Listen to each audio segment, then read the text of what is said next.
The last Porsche Taycan story I did was about pushing the GTS sedan on the Willow Spring track and learned that fade-free electric performance can be a truly beautiful thing. Wow, I really need to get me one of these.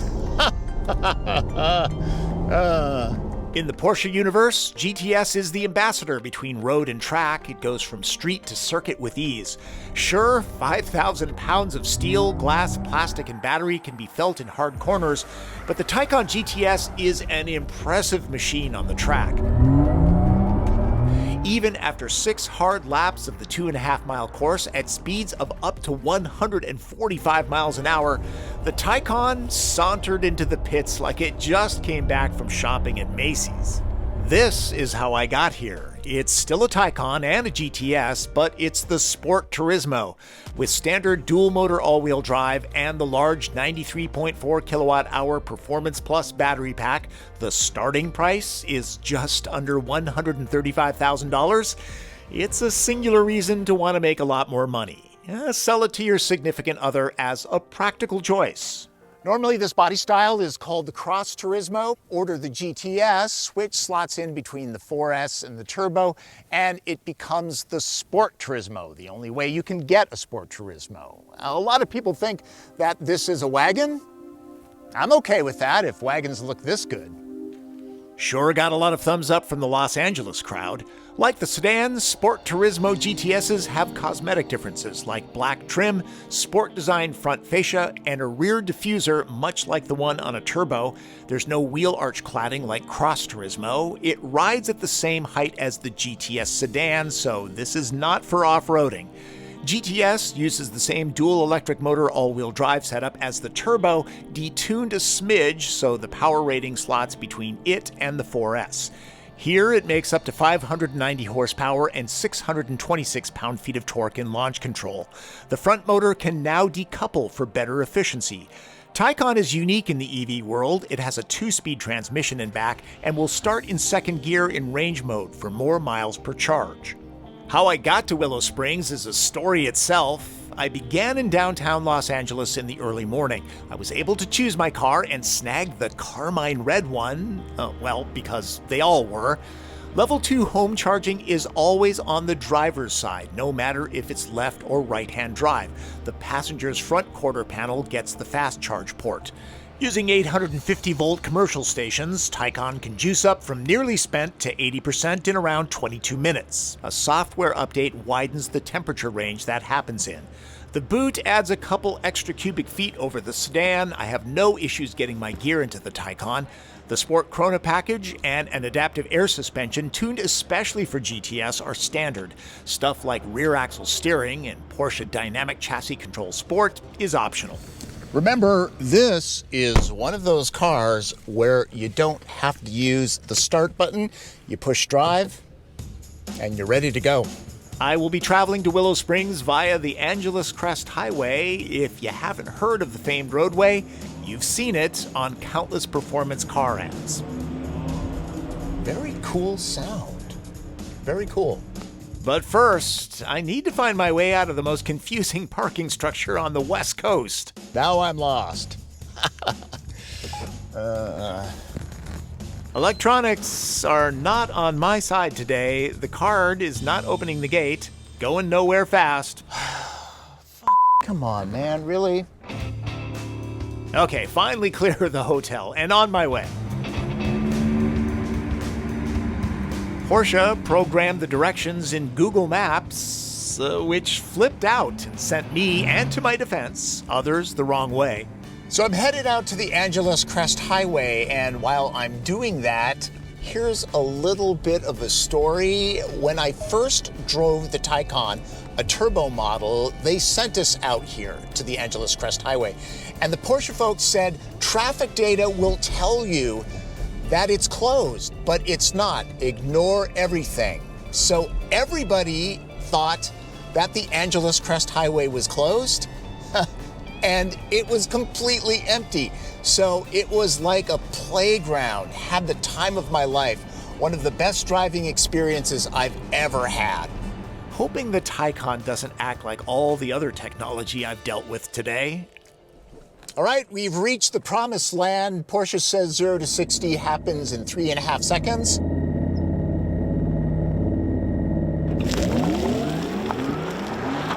They tend to be conservative. And how about that Porsche electric sport sound, which is deeper and louder in the GTS? Unlike my first Taycan trip up this road, there's much more traffic, and you never know when one of these is around a blind corner. Still, this is fun, and I'm on my way to the track, where I can explore limits more safely. The thing about the Taycan, it is absolutely Volk solid, no squeaks, no rattles, no quivers from the chassis. With the performance sound turned off, all that's really heard are the tires in hard cornering and the wind flowing serenely over a body with a coefficient of drag rated at a slippery 0.25. This being an electric car, instant torque. The thrust is incredible. No noise, but the power, really addictive. I'll guesstimate Taycan GTS will be EPA rated at around 220 miles of range. Now that said, those figures are always oddly low. I've seen the high 200s in a 4S. That won't happen today. I'm driving, shall I say, enthusiastically? This being a Porsche, the steering is perfect. Very communicative, very accurate, road feel, it's great. So I did load directions to the Angeles Crest Highway on my phone, but I forgot to route for Willow Springs. Pro tip, there's little to no cell and data coverage on this stretch of fun. I tried driving miles, the wrong way of course, to find service, no luck, but I did get extra seat time. Unlike other manufacturers' EVs, Porsche does not offer a one-pedal driving dynamic. It feels that it upsets the balance of the car when you're driving hard in situations like this. And frankly, I agree. With some directions from fellow enthusiasts, I end up on the right route to the track, but I have burned up extra range, and I still need to get back to LA. The GTS, typically the best performance value that Porsche offers on each of its models, gets a unique look inside with lots of standard race text fabric and brushed aluminum trim. This one gets optional carbon fiber. The seats hug like your favorite auntie without leaving any lipstick on your cheek. This one also has the secondary screen for the co-pilot. I've done a number of Porsche Taycan stories. For details on the interface and such, I'll send you to one of those. But this new trick glass panel has a switchable liquid crystal film divided into 9 segments that can be individually controlled. No need for a cloth shade, and it protects against heat much better than a physical shade. I've always felt that a car this good and expensive should have aluminum or metal door releases, and engineers have had plenty of time to work on the center console lid that I would complain about in the most basic of cars. Other than price, those are my biggest gripes. One clear advantage of the Sport and Crest Turismo is the roof line. It adds a lot more headroom for passengers in the back. I've got that much, pretty generous. Wish I could say the same about the foot, knee, and leg room. They're about average. My Nikes though, those are a little cramped. The cushions are a hair on the low side, so thigh support is okay. Big gripe, no pockets. Even though the battery is flat in the floor, there is a bit of a tunnel, so if you have 3 people, their feet will be cramped. I would keep it to 2 here. You could put your coffee there. Like the middle seating position, the separate climate zone and heated rear seats are optional. Like Crest Turismo, the Sport is much more practical than the sedan. The hatch opens wider to get big long things in, the security shade is removable, and with the seats dropped, there's nearly 43 cubic feet to stash things. And since there's a pass-through, skis don't need to be mounted on the roof. I hate the extra wind noise, especially with an EV. With all the seats usable, it's about 2 cubic feet larger than the sedan's boot at almost 16 cubic feet.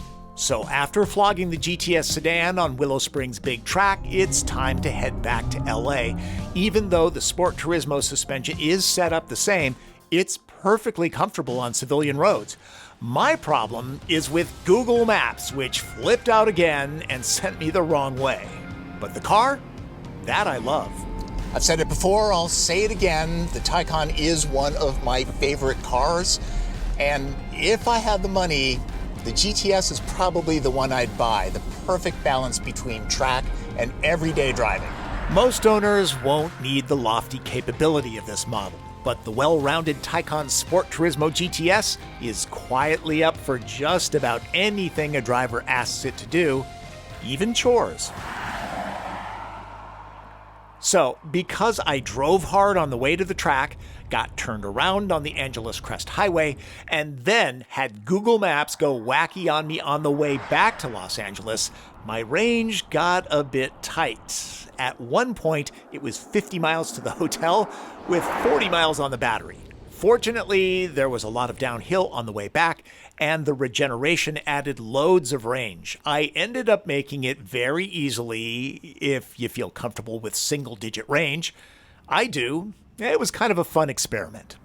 Hope you got something out of my look at the Porsche Taycan GTS Sport Turismo. Remember, I have a separate video of the sedan at Willow Springs on the track, so check that out. And remember to subscribe to this channel, okay? Great car reviews every Tuesday, and they're free. Heck of a deal. That's Driven. I'm Tom Voelk.